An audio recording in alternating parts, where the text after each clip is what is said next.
ప్రభుత్వాల అవినీతిని అక్రమాలను ప్రశ్నిస్తూ వాటికి వ్యతిరేకంగా పోరాటం చేస్తున్నందుకే అందరూ తనను లక్ష్యంగా చేసుకుంటున్నారని టీవీకే చీఫ్ విజయ్ ఆరోపించారు. తమ పార్టీ నిర్వహించే బహిరంగ సభలకు కూడా డీఎంకే ప్రభుత్వం అనుమతి ఇవ్వట్లేదన్నారు. అందువల్లే రాష్ట్రంలోని అన్ని ప్రాంతాల ప్రజలను కలవలేకపోతున్నానని వెల్లడించారు. టీవీకే ఎన్నికల్లో విజయం సాధించి ప్రభుత్వాన్ని ఏర్పాటు చేసిన అనంతరం ప్రతి గ్రామాన్ని సందర్శిస్తానని హామీ ఇచ్చారు. ఎన్ని ఇబ్బందులకు గురి చేసినా వెనక్కి తగ్గరని, అవినీతిని ప్రశ్నిస్తూనే ఉంటారని అన్నారు. వేలూరులో నిర్వహించిన బహిరంగ సభలో విజయ్ మాట్లాడుతూ ఈ వ్యాఖ్యలు చేశారు. ఎంగ ఓటు ఎంగ ఉరిமை,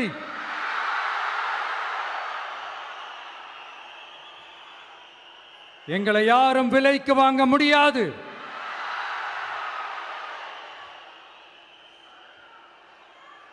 எங்க ஓட்டு விசில் சின்னத்துக்கு தான்.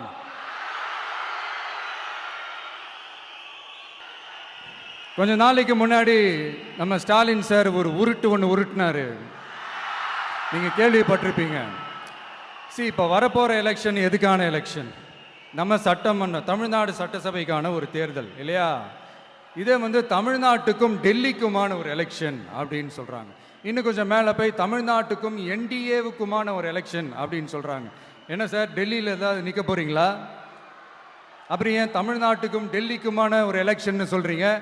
அப்புறம் இது ஏதாவது பார்லிமெண்ட் எலெக்ஷனா? பிரதமர் பதவிக்கு ஏதாவது போட்டி போடுறீங்களா? அப்புறம் ஏன் அதை தமிழ்நாட்டுக்கும் என்டிஏவுக்குமான ஒரு எலெக்ஷன் சொல்கிறீங்க? எங்களுக்கு புரியலையே சார், இது என்ன லாஜிக்னு எங்களுக்கு புரியலையே. எந்த எலெக்ஷனை எப்படி டீல் பண்ணணும், எப்படி ஹேண்டில் பண்ணணுன்றது நம்ம தமிழ்நாட்டு மக்களுக்கு தெளிவாக தெரியும். நம்ம தமிழ்நாட்டு மக்கள் மாதிரி ஒரு தெளிவான மக்களை நீங்கள் பார்க்கவே முடியாது.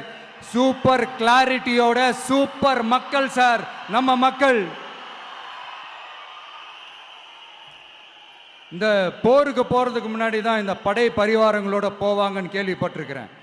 ஆனால் நீங்கள் என்னடானா இந்த ஒன்றுத்துக்கும் உதவாத இந்த பால் டப்பாவை உருட்டிக்கிட்டு இருக்கீங்களே சார். உண்மையிலே இந்த எலெக்ஷன் எதுக்கான எலெக்ஷன் சொல்லட்டுமா? தமிழ்நாட்டு மக்களுக்கும் ஊழலுக்கும் நடக்கிற போர், தமிழ்நாட்டு மக்களுக்கும் லஞ்சத்துக்கும் நடக்கிற போர், தமிழ்நாட்டு மக்களுக்கும் இந்த நிர்வாகத்தை சரியா செய்யாத இந்த திமுக அரசுக்கும் நடக்கிற போர், அதாவது தமிழ்நாட்டு மக்களுக்கும் உங்க ஆட்சிக்கும் நடக்கிற போர், தமிழ்நாட்டு மக்களுக்கும் ஸ்டாலின் சாருக்கும் நடக்கிற போர். இன்னும் சுருக்கமா சொல்லணும்னா, விஜய்க்கும் ஸ்டாலின் சாருக்கும் நடக்கிற போர்.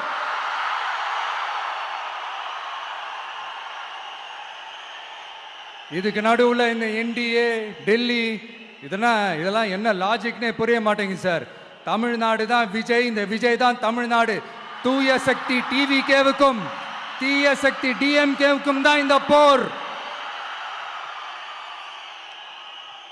இப்படி உக்கிரமா இருக்கிற இந்த போர்ல மறுபடியும் ஒன்றுத்துக்கும் உதவாத இந்த பால் டப்பாவை உருட்டிக்கிட்டு இன்னொரு காமெடி வேற. அது என்னடானா, அவரோட ஆட்சியில தான் தமிழ்நாடு சூப்பர் ஸ்டார் மாநிலமா இருக்குதான். கரெக்டு, தமிழ்நாடு சூப்பர் ஸ்டார் மாநிலம் தான். காமராஜர் அவர்கள் டைம்ல, அண்ணா அவர்கள் டைம்ல, எம்ஜிஆர் அவர்களோட ஆட்சியில. இன்னைக்கு ஒன்றுத்துக்கும் உதவாத இந்த உல்டா மாடல் ஆட்சியில தமிழ்நாடு சூப்பர் ஸ்டார் மாநிலமாலாம் ஒன்றும் இல்லை, சூப்பர் ஸ்டாண்ட் அப் காமெடிக்காரர் நடத்துகிற மாநிலமா மாறிடுச்சு. மக்களே, உங்களுக்காக மட்டுமே தான் வர தடைகள், சதிகள், சூழ்ச்சிகள் எல்லாத்தையும் தாண்டி இந்த 2026 இந்த தேர்தலில் டிவிக்கு